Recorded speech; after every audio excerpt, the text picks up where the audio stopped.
د ځینسواتو کوارډینیټر صاحب فیاض قادري او د هغه ټول ټیم د سوات چې د هغو کارکردګي په دغې ټینیور کې ډېره بهترینه روانه ده او بیا کومه بیانیې چې زموږ د قیادت و د مولانا صاحبو او د بالا قیادت د هغو په حکم نو هغه موږ ټول وکتلو او موږ ته مشرانو په دغې حواله شاباسیان راکړو چې د سوات کارکونانو د سوات د میډیا ملګرو په ایکس ټویټر باندې او په سوشل میډیا ډېر بهترین کردار ادا کړو. عزتمندو دا یو خبره ضروري ګڼم کوم ورځو چې د مولانا صاحب د تاسو په جلسه کې کوم 45 منټ بیان شو هغه ټول کټ شو ورته مې شخصي یو مخصوص جمله راوړسته او د دې نه مخکې چې څومره دا اجتماعات شوي دي په قومي چینلو باندې هغې له کوریج نه ورکولو د قومي اسمبلۍ کې د مولانا صاحب خطاب کوریج نه ورکولو او په څو چې اسم یا منصوبه په یو ایجنډه باندې د یو ټکي راخیسته او بیا په عوامو کې دا خپرول چې مولانا صاحب د شهداو تذکیر کړی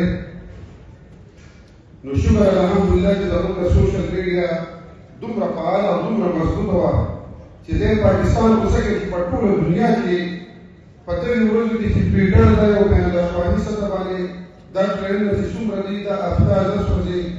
دا ټرینونه چې جبل افغانستان په 1 نمبر باندې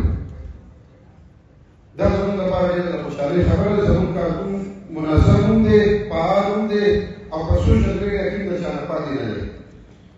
عزتمندو یو ملګری مجلس کې زما سره نږدې و ما ته ویلي مولانا صاحب خو ډېر بهترین سپیچ وکړو او ډېرې بهترینې خبرې ما یو خدای مسلمانه مولانا صاحب هر سپیچ ډېر بهترین دی ډېر مطلب د قوم د مفادو لپاره د دې ریاست د دې حکومتو د ادارو د دې د مفادو لپاره مسله دا ده چې باید تاسو اورئ نو خو چې دا یو خبر چې په میډیا وایرل شو نو دا تاسو په تجسس کې شوئ چې مطلب دا شی وګورو نو ما یې مولانا صاحب اورئ نو یو خو دا پیدا ده چې اوس زیاتره عام عوام عام سیکولر خلک چې دي هغه مولانا صاحب ورسره ښې هغه اوري دا زموږ لپاره د خوشحالۍ خبره ده. په دغې حواله باندې زه یوه مسله تاسو ټول پوهېږئ چې زموږ مشر هغه ده په نوټس کې راولمه چې په مرکزي ډویژن کې چې کوم د ټیکس مسایل شروع دي کال په کال ده نو یو شکر الحمدلله چې جمعیت افغانستان قیادت په دغې کې څو کړو دی که هغه په سینټ کې وو که هغه په صوبایي اسمبلۍ کې او که په قومي اسمبلۍ کې وو زموږ قیادت هلته د دې مخالفت هم کړی او د دې په حق کې ووټ نه دی ورکړی او کوم خلک چې دلته کې راغونډ شوي او د سیاسي مطلب بچیانو په شان دي اوښکې ویل نو دا ټول خلک په دغې کې ککړ او په دغې بدلې کې دستخط هم کړی او ملګرتیا یې کړې وه اوس صوبایي حکومتونه او مرکزي مو اوس په دې کې هغه د صوبې هم یو پروګرام شوی د هغوی په نګرانۍ کې چې موږ ټیکس ختم کړو خو عزتمندو دا قوم په دې خبره په خپل غواړي چې د دې قوم صحیح خیرخوا چې دی هغه چې جبل افغانستان دی او زموږ دا قیادت دی صرف دا پریس کانفرنس د هغه پورې د KPK وزیر اعلی اعلان وکړو ما ټیکس ختم کړو خو په څه شي ختم کړو پس قانوني کاغذ یا په څه باندې خو راغلی که د دې خپل یو طریقه کار یې که نه نو انشاءالله تعالی چې زموږ